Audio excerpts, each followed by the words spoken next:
Hello and you're very welcome to another edition of the JMAC podcast. I'm John Mann, and of course this podcast is sponsored by OrgaRetro.com. Use my promo code JMAC podcast to get 15% off on their website. And today I'm joined by Kevin McGarty and Kyle Coney to preview this weekend's actions, and there's lots of it to get through, and really looking forward to it. Some enticing games, some dog fights coming up, and a lot of counties are fighting for survival in the various divisions. So Kyle Coney, how are tricks there? Not too bad. Keeping good. What about yourself? Yeah. Same as that, my man. Same as that. Kev, yourself, how are you? Yeah, tipping away. All good. So enjoyed the hurling last weekend. Now the big ball this weekend to come. So plenty of lovely matches to preview and look forward to. Not least given that Kyle's here, Tyrone and Kerry. Yeah, definitely. I have to talk about Antrim's trip down to Waterford at 12:15. That's the game of the weekend, Kyle. And we were talking off air, Kyle. How are you enjoying the punditry for RT? Obviously, you've stepped away from Tyrone, so you and Marcy's rubbing shoulders, as Kev was saying. Yeah, well, maybe not shoulders, but I'm a wee bit taller than Marty. But no, definitely enjoying it. It's a different aspect of the game now, looking at it from a different point of view. I've probably always been looking at it with the Tyrone head on, so looking at it more now with a wider angle and probably taking into context, analysing teams a bit more, but definitely enjoying it. It's a challenge, I must say.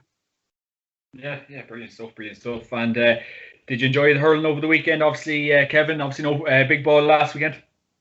Yeah, it was great. I mean, frightening. Limerick are just a frightening team. So you know, any team in Ireland, no matter what sport, I think they're the barometer at the minute. They were missing 4 or 5 great players last weekend and still hockeyed court. So that's the mark to get to. They could be really changing the small ball a wee bit like Dublin have changed the big ball. So let's hope maybe Donegal can get one over in Dublin this weekend.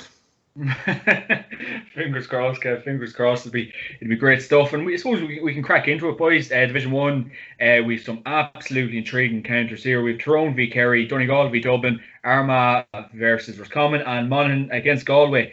Tyrone v Kerry, Kevin. Obviously, you were kind of saying last week Tyrone should be given out about maybe the travel for this game. Everything comes with it. You know, it's a tight spin up, and it'll be a tight game, and one we're looking forward to, Kevin. Yeah, I was driving home thinking about my comments when I was speaking to Conor Gormley last week, and you know, I still haven't calmed down about it. It's an absolute joke. We put that on record. But what I also just looking at before I came on air was that Conor Lane from Cork is refereeing this. So talk about putting a knife in twice to Tyrone. You know, so look, everything's against him. The timing, you know, having to travel down there, whatever else. But listen. How did Tyrone use that? They use it as a motivating factor. If I was in Fergal looking at Bandur's position, I'd be using it as a motivating factor. You're going into the Lansdowne. This is going to be the first acid test for these two guys as management.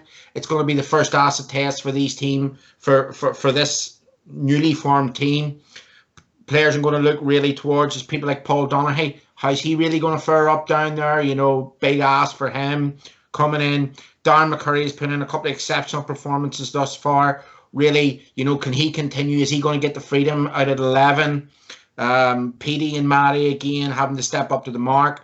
And really the big question for Tyrone is, how is this Tyrone full back line going to cope with this all-powerful free-scoring Kerry full forward line?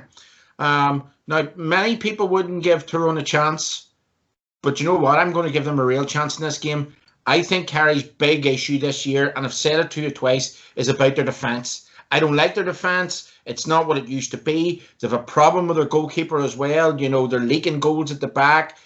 And Tyrone have good inside forwards. McCurry will score for you all day. Donaghy will score most days. If they play Mark Bradley from the start, he'll score for you. Petey Hart will get on the board. Matty Donnelly will get on the board.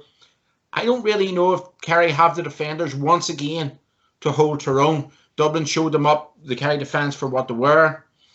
I think Tyrone have maybe 2 or 3 defenders that could, to the best of their ability, limit what the Cliffords do, what Paul Geaney does, what Darren Moynihan does. So I'm going to give Tyrone a real chance in this game. Despite everything being against them, it's that frailty of the Kerry backline that really concerns me moving forward. And I don't see, that was the one question I wanted Peter Keane to answer this year for me. That was his close season, one item on the agenda. How do I shore up my defence? How do I get a good goalkeeper? And thus far in the league, no, they haven't answered it. Yeah, definitely. And no better man to ask, Kyle, what's the verdict ahead of this one? Tyrone v Kerry. It's definitely, well, look, from a Tyrone point of view, it's definitely the yardstick where they want to be measuring themselves against. I know that they're actually travelling down on the Friday night, and they're staying Friday and Saturday, so they're actually staying the night of the game as well. I'm not sure how that'll fare out for Killarney, if they'll end up for a few pints or not, but no.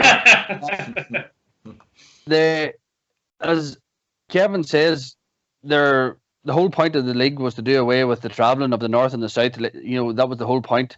Now we have got the total opposite, where you probably can't get much further to travel than Tyrone till Kerry, realistically, for a game. You can go to Cork, which is across the road or whatever, but realistically, it's as far as you're going to get for a game. And Tyrone will use it as a motivating factor. Without a doubt, they're going to put all their eggs in one basket, and they're going to use that as to say, look, let's get a performance here. I'm not as much sure as it is if Tyrone's looking to win. I would really say it's all about the Tyrone performance. And seeing Kerry firsthand this year, I've seen them in thirds against Dublin. Dublin worked a lot on high ball, but there's been a stage where Dublin would have put in a measured high ball where, they'd have been coming down the left or the right flank and maybe directing the ball to high to the back post. That day, that real wet Sunday, Nell Scully, Brian Fenton were getting the ball from the middle of the field and just driving it as hard and high in, and it was causing absolute mayhem in there. Now, I'm not sure Tyrone's going to do the same kind of tactics because there's no Garth McShane, and for me, Conor McKenna is not a full forward. So Kerry will give you loads and loads and loads of options to kick the ball. That's one thing about them. From the midfield, half back line, they'll give you serious options to kick the ball, because I think it took them a while to get the press on against Dublin. Now, they've done it really, really well, but I'm not sure that they can stick that for the full 70 minutes. Tyrone have forwards who can score at will, as Kevin stated. McCurry's on fire at the minute. Donaghy's playing well. Sparky, Mark Bradley's playing well. For me, the key battle is middle of field. Tyrone don't have a middle of field settled at the minute. We've had Brian Kennedy, we've had Frank Burns, we've had Richard Donnelly, we've had Matty Donnelly. Probably the only team in Division 1 who is chopping and changing their midfield that much. So to me, that's where the game could be won and lost, is middle of the park. Yeah, absolutely. John, just on that, I think Kyle makes a really good point. I listened to his commentary on the last game and what it was about the high ball in, and I don't know what Kyle's feelings on this are, but I know last year they tried it a bit of Richie Donnelly and maybe Brian Kennedy in at full forward, but if they have a big target man there, and Donaghy-esque, for example, that may cause Kerry maybe Tyrone coming into this game or maybe thinking about that. They might think about putting Donaghy in for a while, who's quite big. Brian Kennedy in. They might try Richie Donnelly in. They might rotate that. And if they're smart, I think they will rotate it, because this Kerry, the Kerry defence is at 6 and 7s. It really is staggering that they haven't done anything about it. So, I mean, people who listen to this weekend, look out for that long ball going in, because, it's worked in the past. It's worked over the last couple of weeks, and Tyrone would be very naive not to think about doing it this time around. Yeah. Well, you look at how Tyrone have set up. So they've had Donaghy at 10. You've probably McCurry at 11, and then they're playing probably Mailer at 13. So McKenna could go to full forward again, because they haven't settled in that position either, with Mark Bradley off him. Now, we know McKenna can be really good in the air. So, as you say, make the change between him and Donaghy at certain stages in the game, and keep the Kerry full back line thinking at all times. Yeah, and even kind of pick up on one thing you said to me in our last podcast, Kyle, when we were chatting, Tyrone were going to adopt a lot more kick passing, which they have done, and it's more attractive football, Kyle. So Tyrone are playing some nice ball at the minute. Yeah, they definitely are. Look, this is not a thing that's going to happen overnight. And Kevin, you can say to this firsthand, these boys were probably one of the very few teams that actually didn't meet up. And I know that firsthand from the clubmen who, they were training on, the two clubmen trained together in Arbo anytime they could get a chance. They weren't meeting up. So they've only had 5-6 weeks, maybe 8 weeks at most, to try and get this, to get a game plan in place, to get what they want to implement on the pitch, which won't work overnight. Mickey Hart has had 10 years with some of these boys, and their natural instinct is, when we lose the ball, automatically drop till a certain part of the pitch, and then we start our attack. But if you have no one up there, you're never going to kick the ball. So now they're trying to play with 3 and 4 forwards up the pitch, and they're making plenty of mistakes, but to me, they're moving in the right direction. Yeah, well, it's an interesting point about not even the 5, but the change from Mickey Hart. The game has fundamentally changed from what Mickey Hart and the style of play, or Joe Kernan had back then, I suppose, in Ulster, and McGuinness possibly. It's now about emphasis on attack. So that's not only going to challenge the boys that are coming into the team, but the likes of Matty Donnelly and Petey Hart, who have been quite around for quite a while and are regimented in terms of what happens when you lose the ball. You run back. Well, hold on a second. We need a structure up front. We need 4 forwards at all times. Matty, it's going to make them boys think as well. The game has fundamentally changed for the better, in my opinion. And, the way that the game's moving is going to suit teams like Kerry and Tyrone with a natural scoring ability up front. So it's interesting what the older players and how they're going to react to this new regime and how they're going to fit in. Yeah, 100%. And Tyrone have Kerry for preparation for the championship, and we've Wicklow, so it's a bit unfortunate, but that is the way life is at the minute. And in the next game, you have Donegal against the Dubs, and Kevin, an intriguing battle here. And if Donegal can play the cards right, they can definitely run Dublin close. Yeah, well, I suppose the biggest winner is Cavan Town, so. We all the fans going to flock there. No, look, you can't bet against Dublin, no matter what we say. I think the big issue for Donegal getting into this game, I'd be looking at it, and still, even if you do stop these two men, then it's not automatic you're going to stop Dublin. But I mentioned to you last time I was on, the influence of Kieran Kilkenny on this Dublin team is immense. It's not only about him as an individual, but how he brings other people into the game and his consistency in doing that. So, for me, Donegal need to earmark a couple of boys at the back, maybe between him and Con O'Callaghan. Con's going to another level this year, in my opinion. We always knew of his great talent, but, he's scoring regularly. He's a threat. He's so talented of a player. The thing for me about Donegal is they're a bit frail at the back at the minute. They've conceded an awful lot. And I see with the Conor McCarthy, the issue there, they didn't have that ruthlessness just to take McCarthy out of the game. Inside that 22-minute spell, he scores 3-1 or 3-2. So big question marks for Donegal at the back. And I seen an article online, I think it was Jim McGuinness actually, has done an article this week for the GAA itself, saying about he's very impressed with Dublin's defending. Now, I don't know if Jim was seeing too much in Thurles, where Kyle was at the other week, but in the second half, their defending was quite poor. So there will be gaps at the back, but it would be absolute madness to bet against Donegal. Bet against Dublin.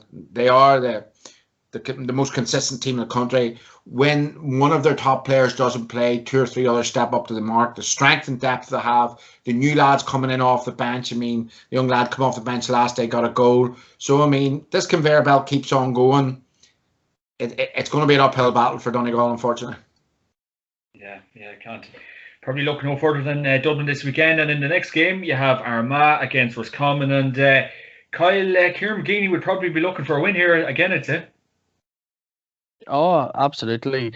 With Kieran Donaghy and them only having played 3 National League games, beating Monaghan, getting beat by Tyrone, and then drawn with Donegal, they'll probably see it as a bit of a mixed bag in terms of, they had Donegal gone. They had them gone, only they ran out of steam. 10 minutes to go. They started to put men behind the ball that they weren't doing. They lost the last 5 or 6 kickouts.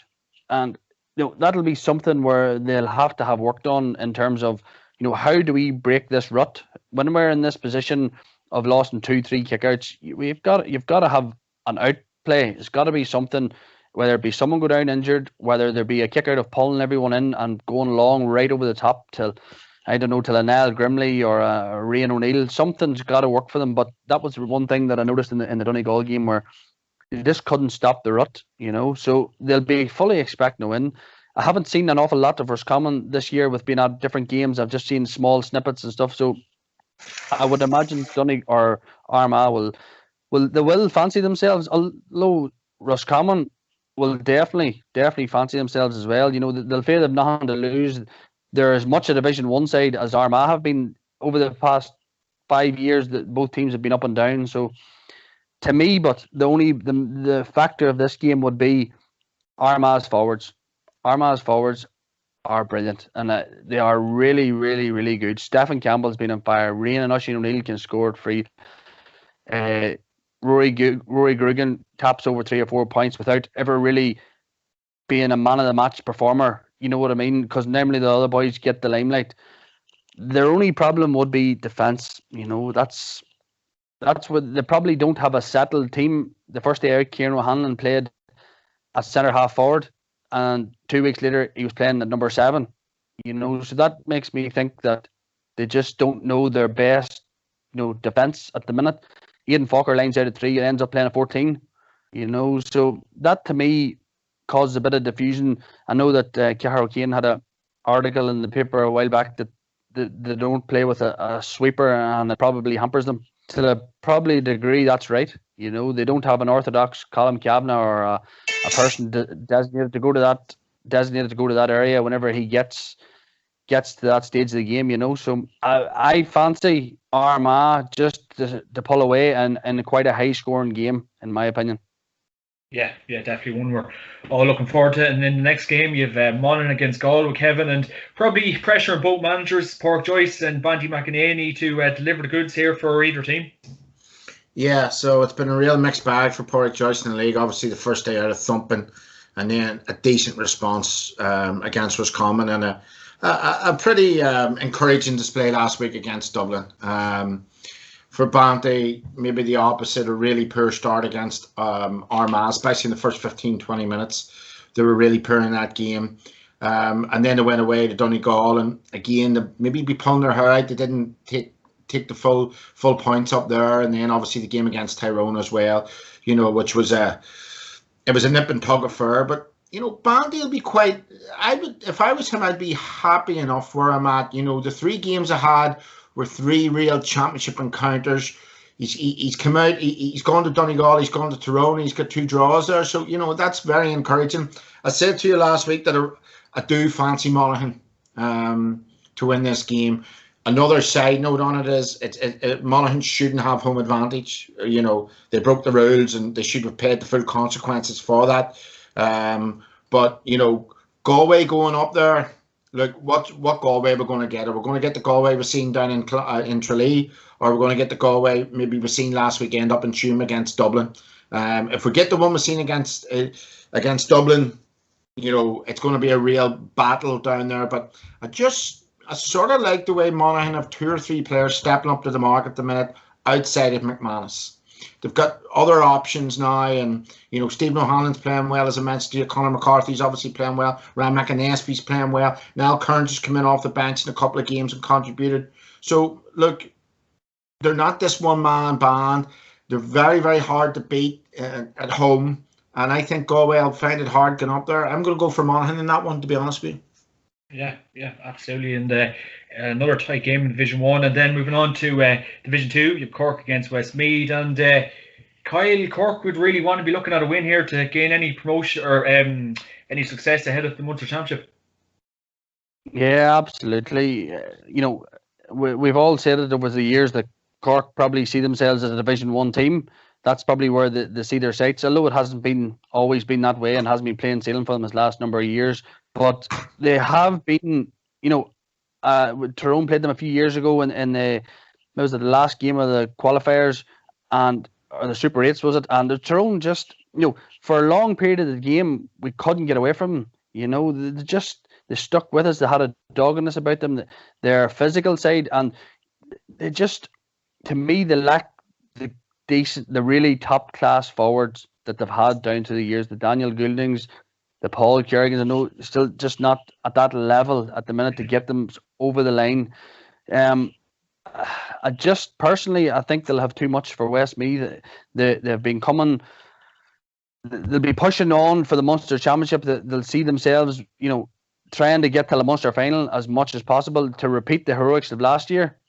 You know, and they have all the attributes to be a Division 1 side. Whether they can get the performance consistently, I just don't know if they, you know, to me, if they went to Division 1 at the minute, they would be straight back down because they're probably just not at that level yet, but they're slightly better than a Division 2 team, if you get what I mean. You know, Brian Hurley comes on, you know, gets last week, to me, he has to start. You know, he's a scoring forward. That's what they need. They need men who can, you know, not play really, really well, but you can count on them for 3 or 4 points in the game. That's what the top teams have. You know what I mean? The likes of Dublin, Kerry, you know, Clifford doesn't be in the game, but he plays for 15 minutes and he scores 1-6. You know, and not everybody's going to play like David Clifford, but that's what top teams have. Players who's not playing just on top of their game, but they're still contributing on the scoreboard, you know. To me, I would definitely have to fancy Cork in this game. Yeah, 100%. And in the next game, you've Down against Laois, Kev, and it's a must win for Paddy Tally in Down, Kevin. It's a must win for both teams. This very much similar to the relegation playoff in Division 3 that we'll come on to talk to. We're going to see one of the big teams here fall down, one of the two traditional counties, you know, and Down just haven't got up last year. They look as if they're going to maybe fall back down. Again, they've home advantage. I don't know why that is, given their breach. But, you know, to go up to Newry is always hard. Laois have been really, really disappointing in this league. I said to you before, I think under Michael Quirk, they were on the right direction. They have good footballers. They have scoring forwards that Kyle has just spoke about that a team needs, you know, in the two Kingstons and Evan O'Carroll, every week turning over the scoreboard. They are very leaky at the back, very poor at the back at the minute. So it's going to be a hard task for them going up. Down, on the other hand, you know, they look back in this league. Hockey, the first day out against Mayo, really poor performance. I listened to the game live against Meath on the radio. Martin Clark was absolutely furious with some of Down's play. Rightly so. Meath were down to 14 men twice in the first half in that game and still led at halftime 10-6. You know, so you got to question the tactics and where they're going. Look, I've said before, I like Paddy Tally. He's a good lad, but he doesn't suit Down. And I think that this may be just curtains for them. Going down again this season. I was hearing rumours 2 weeks ago that there were certain people in Down that wanted rid of the management team after the COVID breach. So that coming into the league, there was pressure on him already. You know, even if he does go and get a win here, it's going to be an uphill battle against Donegal in the championship. They're really poor at the back Down, really, really poor. And, you know, they're relying on the likes of, you know, Liam Kerr and Paul Devlin up front. You know, Down just can't yo-yo up and down. We need a strong Down. I've said that to you before. But for me, one of the big two is going to fall. And do you know what? I'm going to put my head on the line and say, Laois are going to win this one. Yeah, 100%. And no doubt there's good odds in that particular game. And in the next game, you've Clare against Mayo. And it's probably going to be in my talk points later on. But that's a massive task for Clare this weekend, Kyle. Yeah, that's not an easy task for a seasoned Division 1 side. You know, a team that's been in numerous All-Ireland finals, numerous All-Ireland semi-finals with the team that they have assembled, you know. So, although Clare have been a very, very surprise package, you know, they've probably, you know, beaten Kildare wasn't expected, I don't think, for them. Maybe among themselves, yes, but, you know, two teams on paper, seasons going past, you know, it's a Kildare win for me all the time, but they've showed tremendous character. David Turbary, you know, I think I seen a stat last week that he was the highest scorer across all leagues. Was that right? Yeah. He's the highest scorer ever now in the National League, isn't that right? Yeah. That's a complete mad stat. Like, Conor Gorby said last week it was Ryan Tubridy. Conor doesn't watch too much TV, so I don't think he. No, like, this is one game I'm actually really looking forward to watching because, Mayo have everything to lose and Clare have nothing to lose, in my opinion. Mayo have to get back to Division 1. Clare just have to go out and play the game that's in front of them. I fully expect, it to be tight for a long period of time, to be physical, to be fast. But in what you have to look for probably just comes down to players who have played at a higher level for a longer period of time. And Mayo, well, with running Dublin all the way, with, say, being in All-Ireland semi-finals at will over the last 5-6 years, to me, they'll just have too much class. Aidan O'Shea, Cillian O'Connor, just that type of player is just going to be too much for them. They've unearthed a few new forwards that always take the burden off Cillian O'Connor for scoring, and to me, they'll be itching to get back to Division 1. They'll be itching till, just put a marker down. They're not a Division 2 side. They went down last year. The way things worked out, just the way the league happened and getting beaten or down in Mayo that last day by Tyrone. To me, they're a really good side. They'll be in the All-Ireland semi-final probably regardless. They're going to go to the Connacht final, and to me, this is just a step too far for Clare, and that's my opinion. I think that they're going till it'll be tight for a long period of time. I just think last 10-15 minutes it'll be the time that we'll see Mayo pull away, and it'll be a 4 or 5 point win. Yeah, absolutely. And the next game you've Kildare against Meath, Kevin, and all Leinster Clash, and that's a massive game for Jack O'Connor. This one's tighter than a corner at the Monaco Grand Prix. To be honest with you, look. Let's not beat about the bush. This is the most important game of the year for these two teams, regardless of what happens in the championship. We all probably can prejudge what's going to happen in the Leinster Championship. And for one of these two teams to make a Leinster final, okay, it'll be good. But really, their aim at the start of this year was to try and get up a league. And this is why it's so important, this game.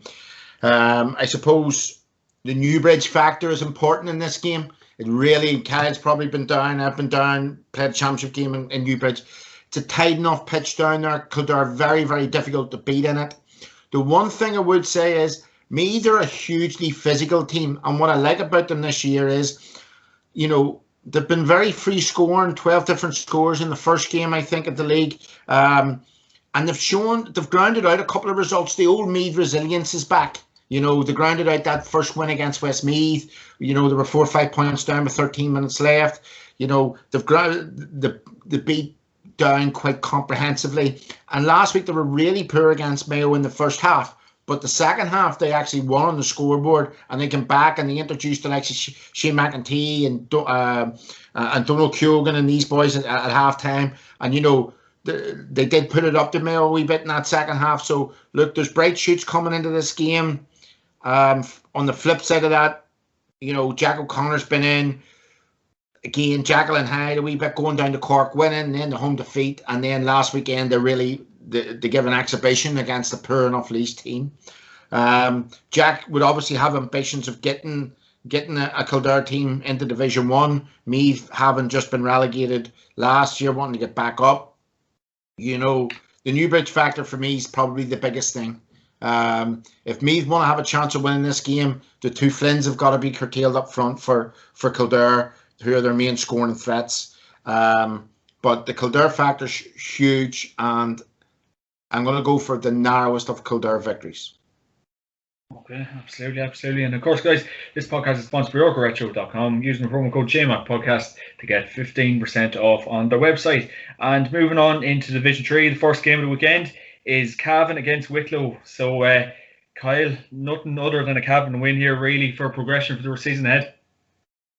Oh, well, it's that's Cavan will see it as a this will not be the ideal preparation. Yes, it's a league and a division they're in, yes, but for the season they've had last year and probably the mixed bag of a league campaign they've had. I watched them last week against Derry, and it would seem to be that they were scoring, and then for the next 5 minutes they just couldn't stop conceding. They didn't know how to shut it up, the shop, slow the play down, get a break around the middle of the field, get someone to hold the ball, just to break up that bit of the play a bit. It'll not be the ideal preparation playing Wicklow going in until the championship, Ulster Championship clash against Tyrone. Cavan will see themselves as far too strong for Wicklow. There'll be no doubt about that. Performances. I think this is all about a performance from Cavan. The Martin Riley, Garth McKiernan, boys like that, Thomas Galligan. It's about getting that performance and back to that intensity what they created last year in the Ulster Championship. If they can get themselves back to that level, I'll be totally honest, and what I have seen so far for Tyrone and Cavan, Tyrone wouldn't be fearing Cavan at the moment. From previous years, they probably would. That's being honest. From a Tyrone point of view, I would say at the minute Tyrone would beat Cavan in the performances that I've seen by 5 or 6 points comfortably, probably pulling up. But saying that, they have the players more than capable, and I've named a few there. They have the players more than capable to get. It's probably just getting back to that performance, the level of that intensity that they got last year. They weren't given a chance. Cavan probably one of those teams who thrive under not being given the chance. They weren't given a lifeline against Donegal in the Ulster Championship last year. Not a lifeline, and they proved everybody wrong. Now, that may come into factor against Tyrone, but for me, they're going to have too much. And say Wicklow will provide a stiff enough test for a period of time as well. Probably just playing their football in the division that they're in. Cavan will see themselves definitely wanting to be as close to Division 2 as possible and pushing on from there. Do you know what I mean? So I would safely say this would be a Cavan win for me, comfortably. Yeah. Let's hope so from a Breffni boys' point of view. And I just might say this to Kevin, as I was talking to a mate the other day, and we're just kind of commenting on Garth McKiernan's impact in the Cavan team at times, and it can be very good, but at the best times he does go missing, probably on the big occasions, as people have kind of said over the years. And Kevin, I know obviously win this weekend, but you'd want to kind of see Garth can be stepping up against Tyrone, and like we have kind of said, for the size of him, for the strength of him, he's very wiry. He really should be doing a lot more for Cavan, even against Derry. I don't know if that criticism personally is warranted. He's given an awful lot, Garth McKinless. Yes, look, intercounty football now is about 7, 8, 9 players stepping up to the mark, and I want to echo what Kyle has said totally about last year. The Cavan veracity, the Cavan drive was clear for all to see, and it wasn't about just Garth McKinless or Martin Riley or Luke Fortune or any of these guys. It was about a team impact. Now, yes, you will always have a standout player here and there, but that's what really impressed me about Cavan last year, was that everybody bought in, everybody was shifting in the same direction, and it's not about individuals. Now, yes, Garth, look, as a player, there will be pressure on him. He has a big name. He has all the attributes. He has beautiful feet for a big man. He's physically very imposing. He can catch ball in around the middle of the park. But when you look at the championship game against Antrim last year, for example, which I remember quite vividly, when they needed him most, in fairness, he stood up. He was probably one of the top 3 consistent performers last year in the Ulster Championship. Look, players get tired, players go through phases. Maybe at the minute, a break for Garth would do well for him, maybe for a week or two. It's been 3 intense games on the back. You just can't always, want so much off one player. There's other guys around him who've got to step up too. And he's playing out at centre half forward and around midfield, and the modern game is so difficult on physically as well. Maybe moving him inside, changing it up a wee bit, might do him a wee bit, might see him impact on the game a wee bit more. So look, I don't know if that's warranted. What people are talking about there about him going missing. I don't think anybody can underestimate how important he's been to Cavan this past 18 months or so. Yeah, absolutely. I suppose as John McGrath might have been saying as well, that maybe the lack of scoring forwards for Cavan in recent years probably is a bit of a issue for us, but hopefully we can inherit a few in the next couple of years. And in the next game, you have Derry against Limerick, and Kevin, probably a comfortable Derry win here, I'd say.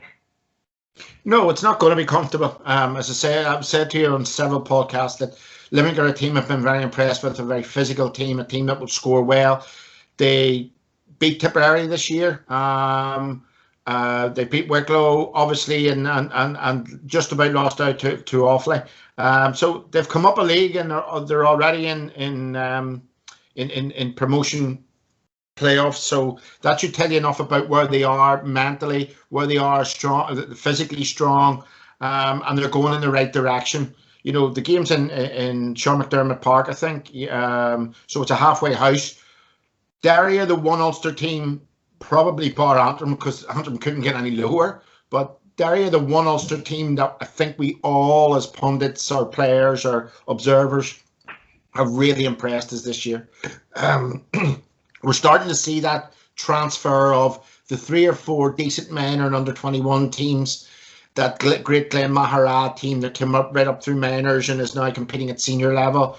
Obviously the impact as well of Slough-Neil players. Shane McGuigan, has been very influential in this league.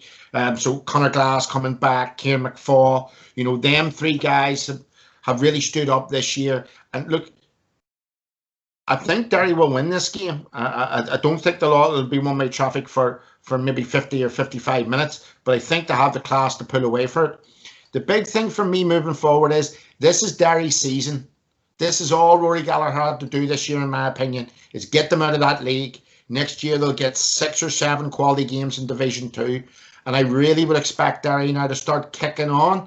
And over the next 2 to 3 years, with that, management and players now in place, and maybe adding 1 or 2 more, that these guys will start to challenge that next set of teams like Donegal, like Tyrone, like Armagh, like Monaghan. So, if they win this weekend, that's mission accomplished. I do expect them to win.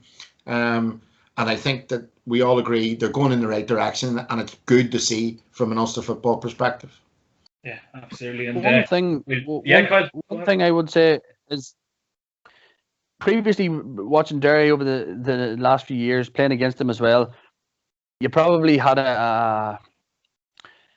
the way the setup was always Chrissy McCaig played 6, and he sort of just controlled the game he played on his terms, where this year he's been laid out at cornerback.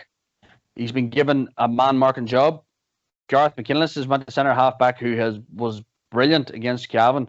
Phenomenal, frightening pace, to break lines, which the modern day inter-county player needs. Taking obviously Shane McGuigan factor into that, you have now a forward who is probably in the top 5 or 6 Ulster forwards in the country at the moment. Yeah. Is frightening the level of scores he gets with ease too, striking of the ball. Now you have a midfielder where all he wants to do is play midfield in Conor Glass, just wants to be up in the air, or just wants to be breaking up play. Doesn't do nothing fantastically spectacular, but is a really, I noticed him on the ball, taking the right option every single time. If the ball wasn't on up the field, turn, fist it, and just make sure that, probably things that Derry weren't doing, over the past few years. Rory has them set up slightly different, and they have been really, really, really impressive. Like, in fairness, Kieran McFaul is a complete workhorse for them. Gets through a mountain of work. The amount of times you see him whenever the ball is being turned up and turned over in Derry defence, and then the next thing he pops up in the half forward and he's linking the play again. You wonder how is that man a motorbike or what? But that's just, they are going in the right direction. They have been a team that have been making huge strides, and very close to the border here with myself, living close to Derry in Arvo. There's, they're really, really impressed with how they're performing, so that's one thing I would say, that they've been set up different, and I do think that whole, Chrissy McCaig thing being sort of been playing on his terms, he sort of just sat at the back and come out with the ball, broke an odd line. He needs a man marking job, and that now has been the task he's been given. Garth Mckinless has been a breath of fresh air, in my opinion. No, so I do see Derry winning at the weekend. I haven't seen an awful lot of Limerick, but if they're anything to go by the physical size of the hurling team, they're big men. Yeah, definitely. And in the next game, you have Offaly against Fermanagh, an intriguing battle there, Kyle. And that could really go either way. Yeah, it's been a topsy-turvy league probably for both teams. Offaly have had a good few results as have Fermanagh, but I just, these teams just sort of, to me, they sort of cancel each other out very much so. I know Fermanagh are probably still one of the few teams in the country who are probably playing defensive enough football at the moment, and Offaly are probably the other side of things. They're probably scoring at ease, so it'll be a game that'll definitely be they'll cancel each other out in one way or the other, whether one team goes all out attacking or the other team sits back with 13 or 14 men behind the ball. If Niall McNamee starts, it could make a big difference for Offaly. I know he only came off the bench the last day. I'm not sure if he's going to play the full 70 minutes or whether the body's capable of playing it. And I suppose then in the other end of the field, it's whether Sean Quigley can hit form. So it's just, I know against Cavan he shot the lights out and he left 4 or 5 points behind him. So and he finished that game with 9 points. So I suppose it comes down to whatever team is more accurate on the day, as most games do. But with teams to me, I think Offaly could sneak this one. That's my opinion. Just with the way the football's going, the way every team is moving in a direction away from, this defensive, more blanket defense. Yes, there is every team. Don't let anybody ever tell you that no team goes 15 men behind the ball. Dublin do it at stages in the game. Armagh do it, who are all-out attack team. But when you're playing 90 or 95% of your game that way, I do think that it's only a recipe that'll only get you so far. And I think Offaly are an up and coming side, and I'm going to say an Offaly win here. Yeah, 100%. And next game you have Longford against Tip, and this could get worse and worse for Longford, Kevin, because if they lose this, that's 5 losses in a row. Yeah, it is, and look, they've been very poor. But they're coming up against a team again, complete and utter enigma. Tipperary this season from where they were last season. Again, very, very similar to Cavan, all men rowing in behind the management, playing the system, the drive that they had, the passion that they had last year, and the quality of inside forward that they had. And now all of a sudden, 6 months later, that hangover has really kicked in. And, okay, Longford are shocking at the minute, really are. And that's probably why Tipperary will get out of jail here, and I do foresee them winning this one. But the big problem for Tipperary is the consistency. So are we going to keep on going onwards, pits and troughs with them, where one season they run Cork or Kerry closer, actually beat Cork or Kerry, and the next season then they're almost down to Division 4? It makes no sense. They've got to have that consistency. As I said to you last week, they've added to the squad with Philip Ryan coming in as well. So, look, it hasn't been an all-comfortable league for Tipperary getting into this year's championship. And for Longford on the other side, I mean, it does look as if it's going to be 5 losses in a row for them, and not good setup or preparation for any sort of run in the Leinster Championship. So I do expect Tip to win this one and just about stay up in Division 3, although I do think on their day they're possibly the bottom half of Division 2 team.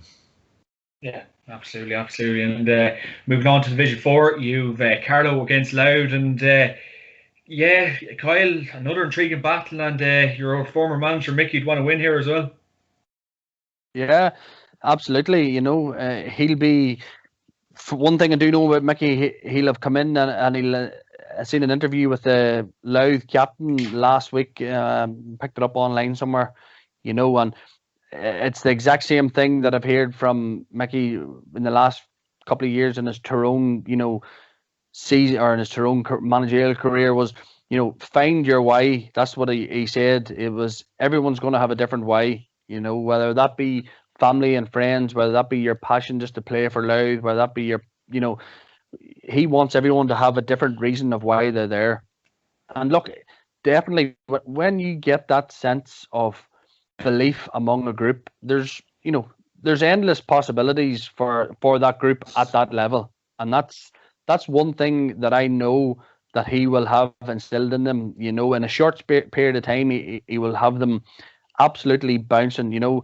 A man of that magnitude probably going down till a team Louth who have been deprived of success and deprived of any kind of real run of games and form. That's obviously going to lift them, And one thing we all know about Gavin Devlin is he is an absolute colossal motivator. There's times that I have, heard him crying before the match, that he's absolutely, that's the type of man he is. So there's one thing that Louth will be doing, they'll be bouncing out of their skin at the weekend. There's no doubt about that, So to me, there's just, they have been impressive in the two games. I know that I think it was Antrim snuck a win the first day out. Very, very late win. And it could have been 3 wins for 3 for them, which, would have been just the perfect start. Although it's still not a bad start to their league campaign. This will be their ultimate goal, will be to get out of that division. There's absolutely no doubt about that. If that's what happens for Louth this year, that's an All-Ireland win. Let's be honest about the thing. That's what they want, to get out of that division. We all know, as I say, what's going to happen in the Leinster Championship.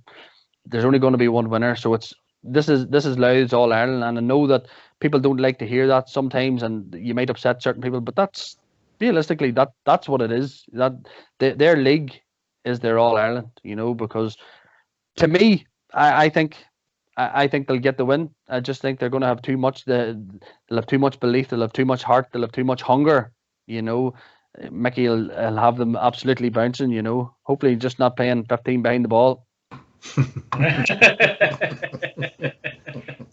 Is that a dig, Kai Coney?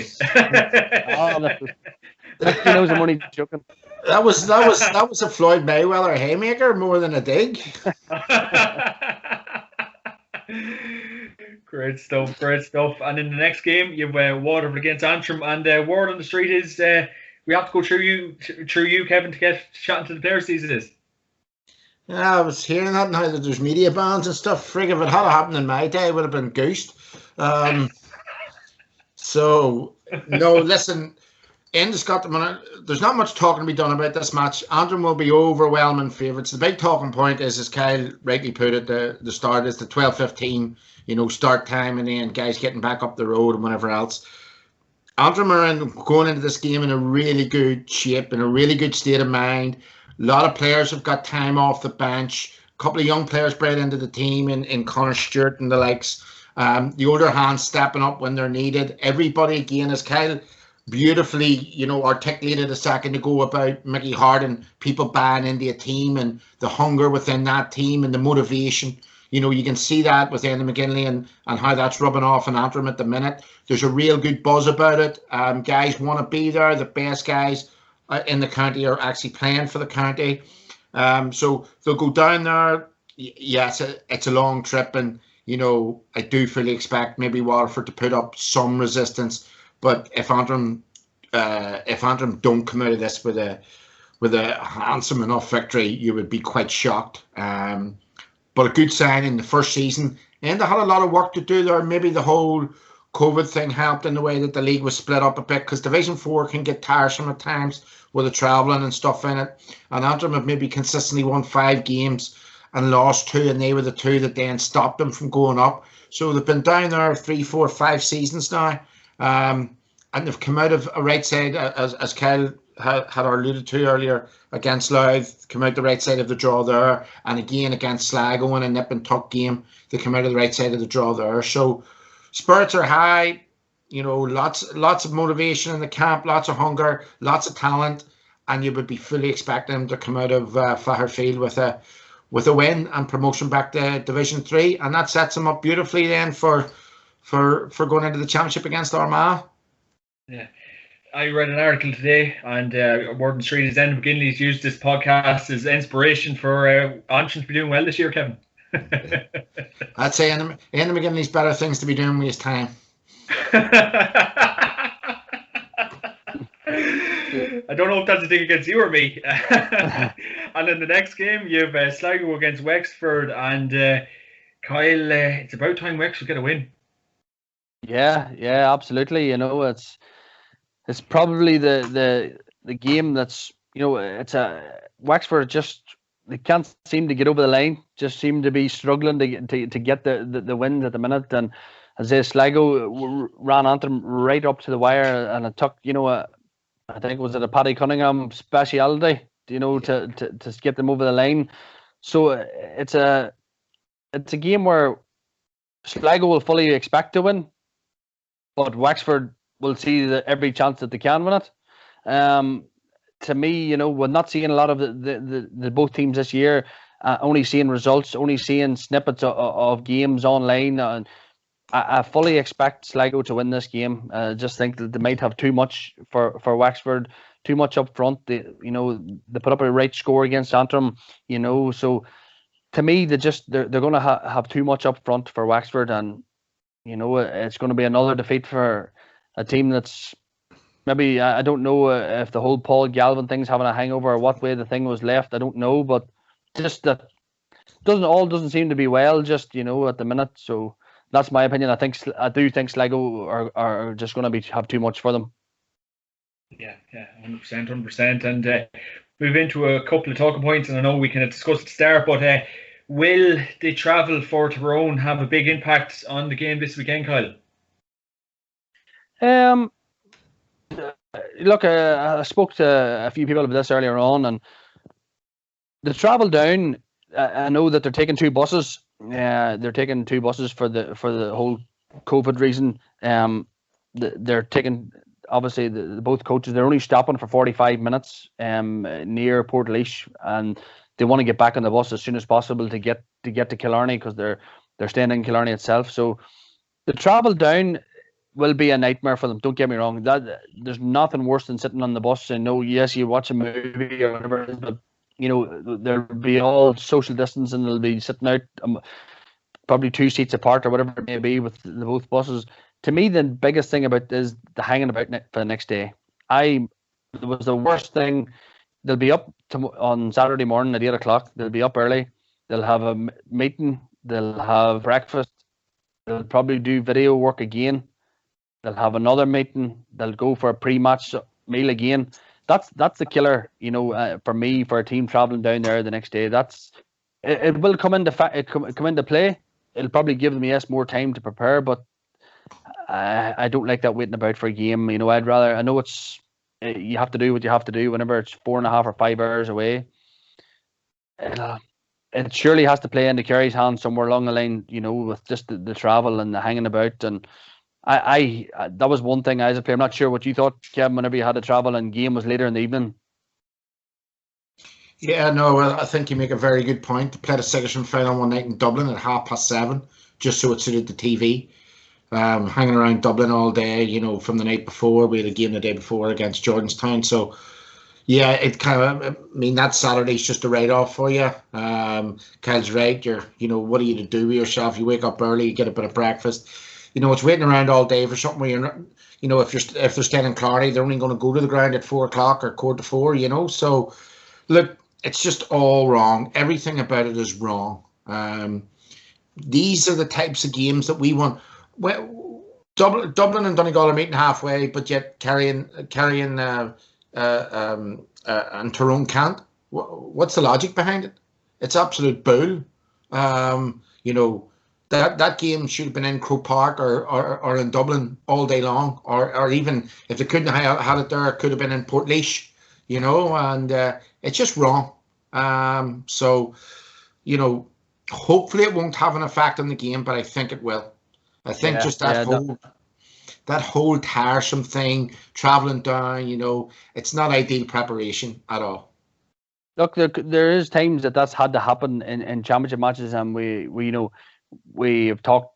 You would say that would that really have an effect if we're going down to play a say a Super 8 game and it was a must-win game for Tyrone, would that have an effect? You'd probably say not as much. The problem with this is we've went the whole league, we've divided up the league till stop this, yet and all, we're facilitating it now. Yeah. For whatever mad reason or whatever mad person thinks this is logical, I have no idea. It's a crazy decision. I can't get my head around it. And Kyle, I don't know if you've been talking to anybody, but any supporters going down, from Tyrone? I'm not sure. What is it in the south that's permitted? Is it 100?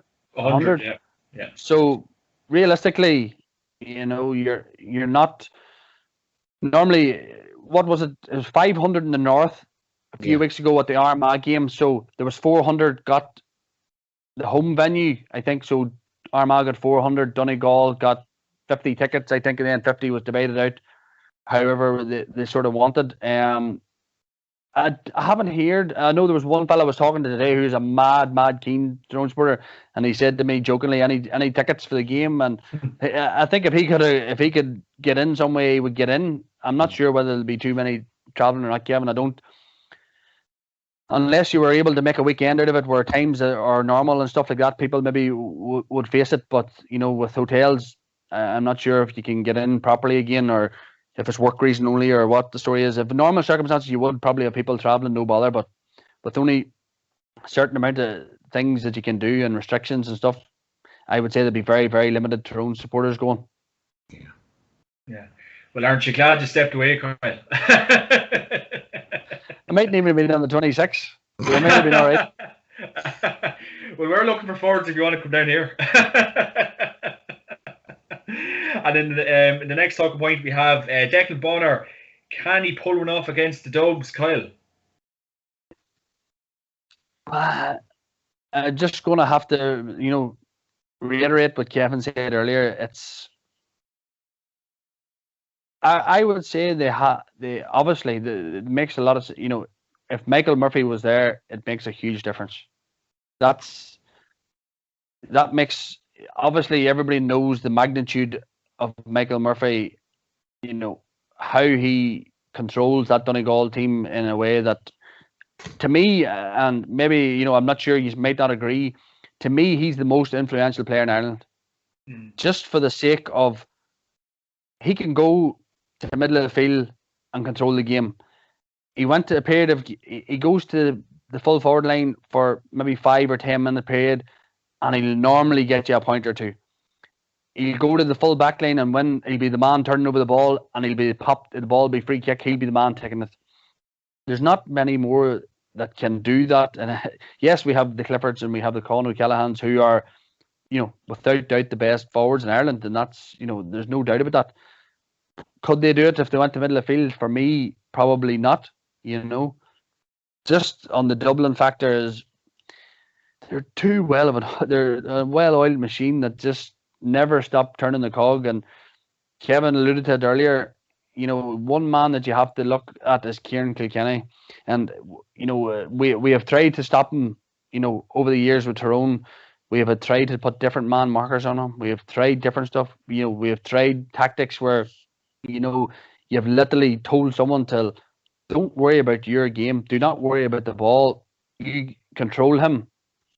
Still doesn't work. He's not much of a, I don't know what the word is I'm looking for. He covers that much ground. He never, ever, ever stops running. And one thing I do really love about him is he never gives a hand pass away. He never, ever, his hand pass for Conor O'Callaghan's first goal, I think it was against Kerry, and he never gives a hand pass till someone. It's always till where they're going.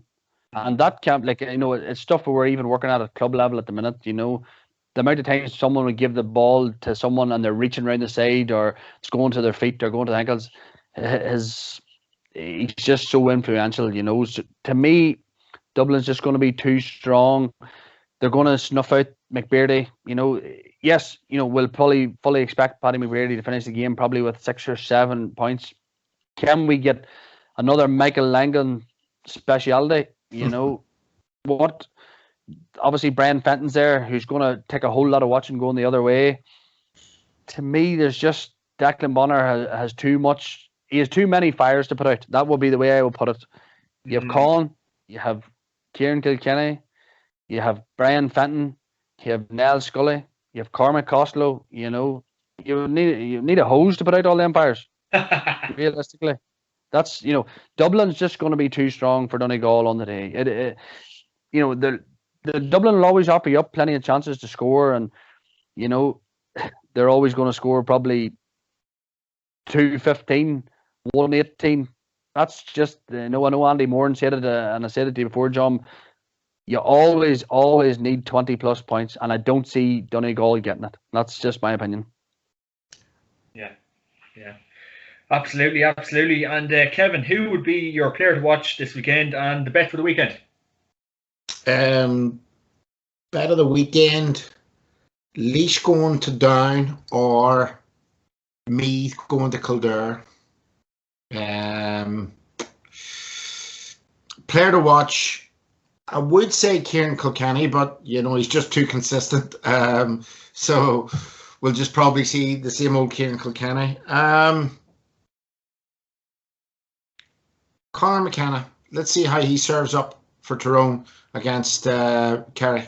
That Tyrone forward line, that dynamic in the Tyrone forward line is going to be vitally important in this game, but also to see how we can possibly see Tyrone attacking maybe the Dubs later on in the year if they come across them. That's the important dynamic for Tyrone, is getting it right up front. I think Kyle played on many teams and might agree with me here.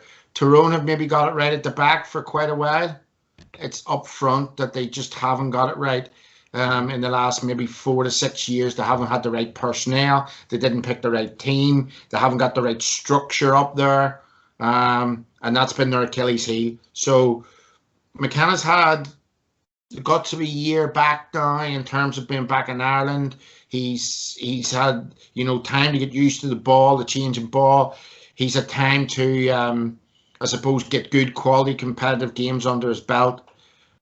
And really, for that different dynamic in Tyrone, I'd love to see him come to the fore. So let's see how he gets on this weekend.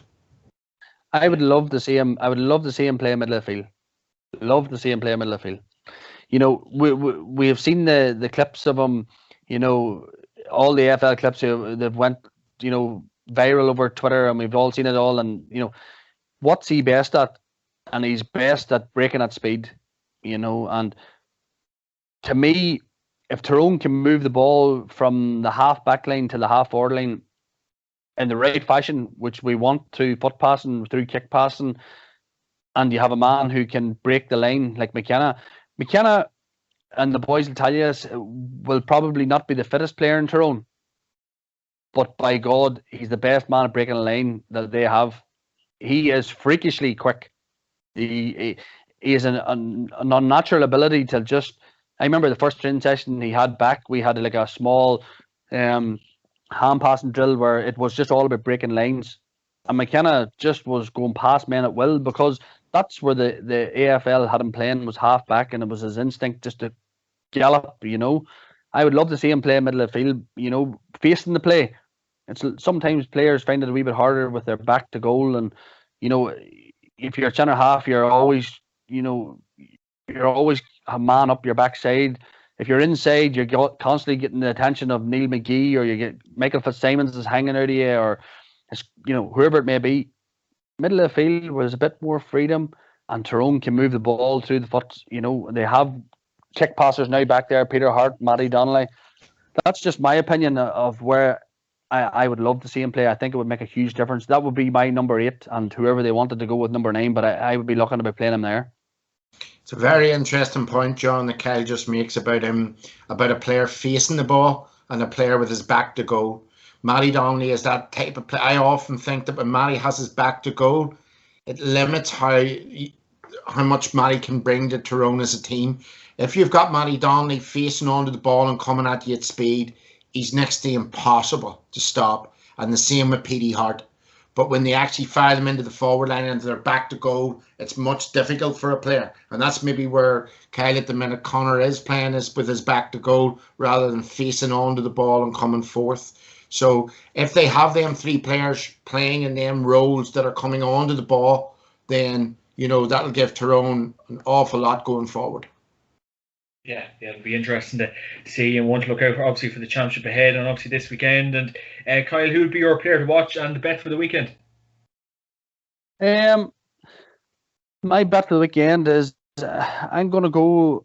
I know I'm a Tyrone man, but I do give them a hope here, just for the sake of that would be my bet of the weekend, just for the sake of they have a outside chance. We've talked about will the travel and all have an effect. It will. It have an impact on the game. It'll have an effect on them mentally and all that. But if they're in the right place, if they fully back themselves, where to me, I would love to see Mark Bradley start, give them that another dynamic of taking a bit of pressure off McCurry in the forward line.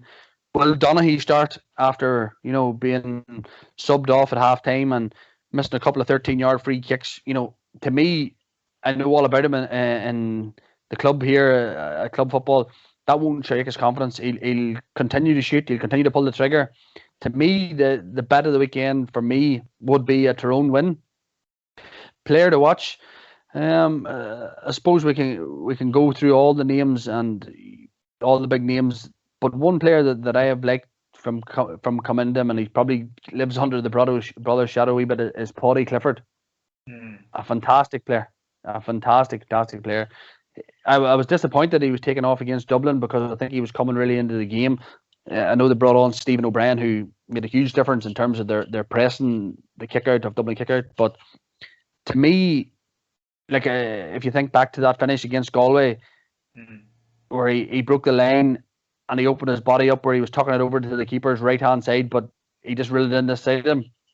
You don't get that in just the average player. That's not coachable. That's a natural instinct of a player that knows what to do the right thing, and he's been someone that I've been really, really impressed with, and an industrious player. But really, probably a more of a worker than David is, and probably if David Clifford's your brother, you're going to have to work. So he would be my player to watch this weekend. Yeah, absolutely. Well, lads, thanks a million for joining me this week. And of course, this podcast is sponsored by orgaretro.com. Use my promo code JMacPodcast to get 15% off on the website. Kyle, Kevin, enjoy the action this weekend, and looking forward to it once again.